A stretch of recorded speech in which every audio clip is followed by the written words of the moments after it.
Support for this episode of Trifles comes from the Baker Street Journal, the leading publication of Sherlockian scholarship since 1946. Find them online at bakerstreetirregulars.com. Welcome to Trifles, a weekly podcast about the Sherlock Holmes stories. It is, of course, a trifle, but there is nothing so important as trifles. Yes, there were 3 gables, 5 orange pips, and a sign of 4, but there are hundreds of other details to pick apart in the stories. Pray, be precise as to details. You know the plots, but what about the minutiae? Have you ever stopped to wonder about how much money Holmes actually collected from the Duke of Holderness? Or why Watson constantly had to read the telegrams to him? You are very inquisitive, Mr. Holmes. It is my business to know what other people don't know. Scott Monty and Burt Wolder will have the answers to these questions and more in Trifles.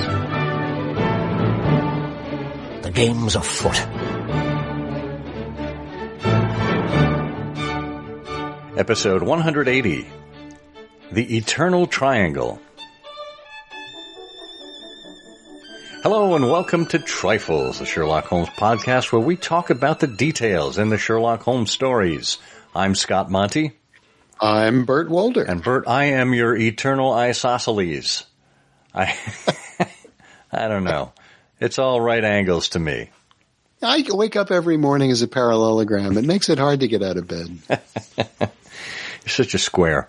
Well, We are here to talk about some of the minutiae in the Sherlock Holmes stories, not in geometry. And if you would like to see the show notes for this episode, you can find them on SherlockHolmesPodcast.com, specifically at the URL ihose.co/trifles180, all lowercase. It'll take you directly to this episode's show notes. You can leave us a comment there. You can email us at trifles@ihearofsherlock.com. You can share and comment on any of our updates on our social media channels where we are I Hear of Sherlock. And we encourage you to support the show. We've gotten a number of new patrons lately. As little as $1 a month, you can help us keep the lights on here. It's email expenses. It's hosting expenses. It's what else do we do? Transcriptions and editing and all of the things that go into producing the show. You don't see it up front. We just give you this great content week in and week out. And we want to be able to keep doing that. So your help is greatly appreciated. Well said. Thank you. Well, let's talk about the eternal triangle. That is, of course, a euphemism for adultery. There was an article in the 1981, volume 31, number 4 issue of the Baker Street Journal by Julie Maynard called New Light on the Old Triangle, where she identified that a full 25% of the stories in the Sherlock Holmes canon, that is 15 stories out of the 60, involved adultery or implied adultery. That's a pretty high percentage given that this is supposed to be, about a variety of crimes, about life as a whole. I mean, where do you want to start with this, Bert? Do we want to chronicle some of the cases? Do we want to make inferences? It's such a large topic to undertake.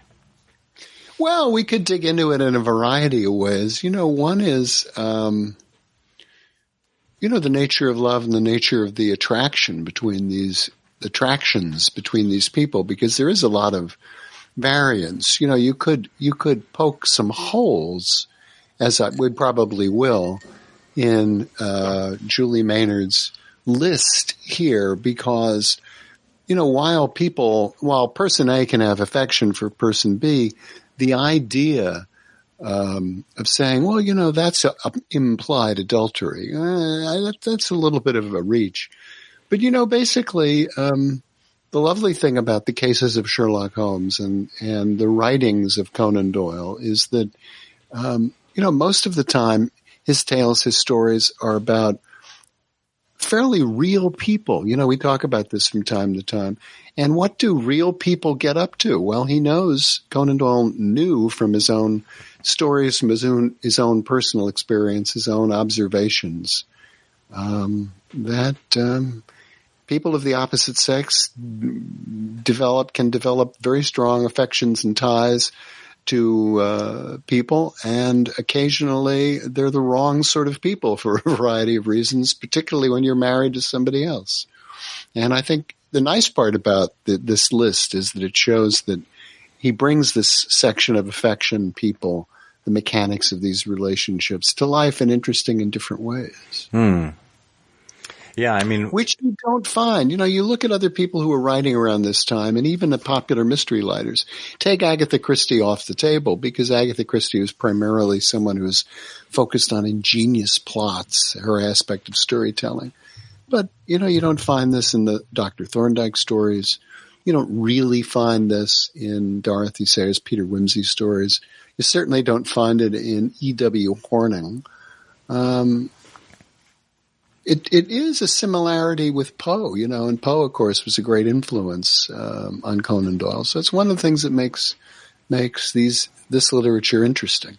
Yeah, I mean, you know, we talked about in the last episode, we touched on love driving some of the confessions there, and how these stories were not black and white. They were various shades of gray, which made them all the more realistic. And Conan Doyle seems to have imbued that into his treatment of adultery as well. It was kind of a gloves off approach.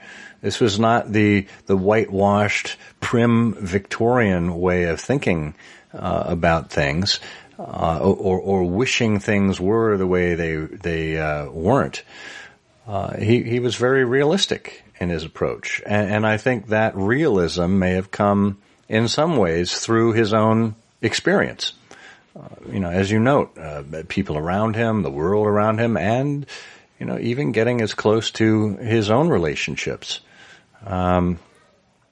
We famously know that he was married twice. His first wife, Jean Leckie, had, I think, was it tuberculosis? Was that what she had? Yep. And he, for a long time, for like 13, 15 years. A very long time, to the point where they actually moved to the country, constructed a new house out in the country, and to be in a place where it would be better weather for her. But during that time, he developed a relationship, and there's nothing showing that it was anything beyond platonic while his wife was married, with Tui, Louise, who eventually became the second Mrs. Conan Doyle. Tui was the first Conan Doyle. You mean Jean Leckie.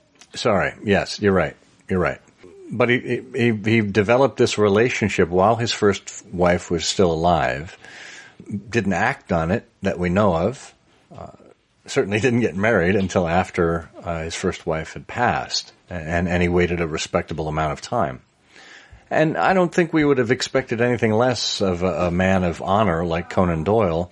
However, he was very much an advocate for changing the divorce laws of England at the time, and it's really difficult to believe that he didn't have some personal reason behind that crusade. Oh, yeah. Yeah, it must be a strong motivation, and it's a lovely example. You know, you're touching on something here that's interesting, because in Julie Maynard's Baker Street Journal article, and she talks about actual or implied adultery, it sort of goes without saying in terms of her article that her definition of adultery is, a physically consummated relationship. And it's clear in the list of stories that she has that I would think a large number of these things are not actual or implied any kind of physical consummation. And, you know, the best one, I think, that really shows the character of, Well, you can't really intuit all that much between a story and the character of the author. But I keep thinking about Thorbridge. Thorbridge, here you've got the character of Neil Gibson, who is this larger-than-life character from outside the United Kingdom. He's wasn't he a former senator from the United States? Yeah, and he's one of the gold states, I think. Gold King, yeah. I mean, he's a larger-than-life character, full of unusual emotions, and an American, and he's desperately in love with Grace Dunbar, but there isn't any suggestion that they had any kind of physical relationship, and actually, she appears as someone who will turn his immense forces to good, at the end. She will try to point him to the right path, kind of, in a way. And, that's charming. I mean, the fact is Conan Doyle dealt in the real world, and in the real world, sometimes people don't marry the people that they really should marry or be happiest with during the course of their lifetime for a variety of reasons. And look what happens. Yeah. Well, we'll be back with more of As the Canon Turns after this after this quick word from our sponsor. It's all well and good to have a subscription to the Baker Street Journal. In fact, the spring issue just recently came out and is making its way to mailboxes all over the world. But when you're looking for scholarship past rather than present, the easiest way to go about finding that is with the eBSJ. The eBSJ is a PDF archive that provides a complete set of the Baker Street Journal from its inception in 1946 all the way through 2011 on a single DVD in PDF format. That's 276 issues with more than 18,000 pages spanning the old series, the Christmas annuals, and the new series all the way through 2011. Will there be another eBSJ to update us in the last decade? Well, we certainly hope so. What format will it take? Well, that's up to you to find out. But get the eBSJ version 2 on DVD while it's still around. Find it online at bakerstreetirregulars.com. When we last left Grace Dunbar, she was standing on the bridge, holding her chin thoughtfully and wondering, what can I do about Neil? He's so impulsive. And what happened to his wife? Yes, the Canon is a great melodrama, and nothing makes melodrama more than marshmallows. No, more than love. It is certainly something that is universal, something that, as they say, makes the world go round. And in this article in the Baker Street Journal, I think you very rightly point out that the 15 stories, and we can run down them quickly, or folks can get the eBSJ themselves to find it. That Julie Maynard mentions a few that, well, you might have to wonder, maybe, was it just an adultery of the mind that was going on? For example, we know that Leon Sterndale was in love with Brenda Tregennis. Sterndale, who very clearly called out the deplorable divorce laws of England, could not extract himself from that marriage. We know he was stuck. But we don't know whether there was anything that happened between the two of them as part of that eternal triangle, so to speak. A case of identity. You've got Mary Sutherland, who's being wooed by a strange man who happens to be her stepfather, trying to keep her off the market. We don't know how far that went. With a young innocent like Mary Sutherland who can't even figure out that it's her stepfather, one would hope that it didn't go too far, but we don't know. But let's cross the chasm a bit. Let's go to some that are fairly obvious when it comes to adultery. I think about the retired colorman, Josiah Amberley, and Dr. Ray Ernest, his neighbor. both competing for the love of Mrs. Amberley. And it seems very clear that Amberley catches them in the midst of one of their rendezvous. Now, again, Conan Doyle doesn't get explicit, but to me, that is one of the examples of a story in the canon that is more modern in its take on adultery than any of the other early ones, the implied ones, say with Mary Sutherland in A Case of Identity. Well, it's a good example. And it is modern in terms of that modern era, that definition of modernity. And then you have the Red Circle where Black Georgiano was in love. Wasn't he Black Georgiano? Yeah. Was in love with Gennaro Luca's wife, poor old Amelia. Of course, they were, and again, from outside of England and Italian to boot. So with all these. Very passionate. Very passionate people, very operatic.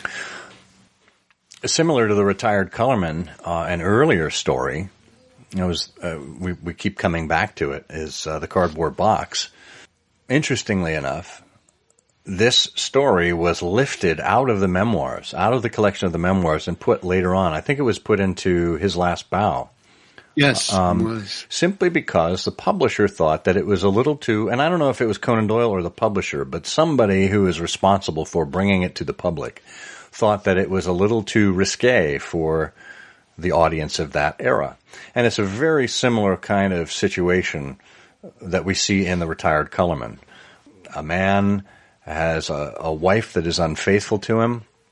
In Amberley's case, it's because he was miserable, he was a miser, he was a horrible person to be around, and his wife found the charms of a younger lover. In The Cardboard Box, you had Jim Browner, who was a little older than Mary Cushing. A younger sailor came in. Jim Browner was driven to drink. Again, a personality defect, and we know Conan Doyle had familiarity with what alcoholism does to a family or a relationship, and he was driven to kill both his wife and her lover. So very similar kind of plot lines there. Yeah, I think that's true. Although there is one thing to point out with all of this, which is that there's no romanticism allowed for in Julie Maynard's article. And, this was the romantic age for a variety of reasons. I mean, years ago, Liesl Müller, I just pulled this up as a favorite poem of mine. Liesl Müller, who died at age 96, a great poet who died, I think, earlier this year, wrote a poem called Romantics. And, I'll just read you a few lines from it. Johannes Brahms and Clara Schumann. The modern biographers worry how far it went, their tender friendship. They just wonder what it means when he writes he thinks of her constantly, his guardian angel, beloved friend. The modern biographers ask the rude, irrelevant question of our age, forgetting how softly Eros walked in the 19th century, how a hand held overlong could unseat, or a gaze anchored in someone's eyes could unseat a heart, and nuances of address not known in our egalitarian language could make the redolent air tremble and shimmer with the heat of possibility. Wow. And it's just a lovely poem. I'll send it to you. But, that's not allowed for here, and I love that. Forgetting how softly Eros walked in the 19th century, how a hand held overlong or a gaze anchored in someone's eyes could unseat a heart. That's wonderful.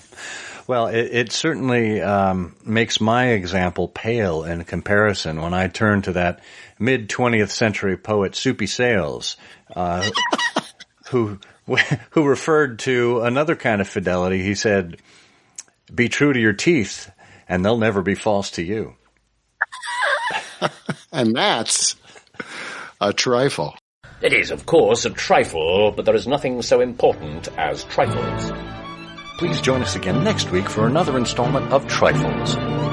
Show notes are available on SherlockHolmesPodcast.com. Please subscribe to us on Apple Podcasts and be sure to check out our longer show, I Hear of Sherlock Everywhere, where we interview notable Sherlockians and share news of the Sherlockian world. You've taken my breath away, Mr. Holmes. I have never loved.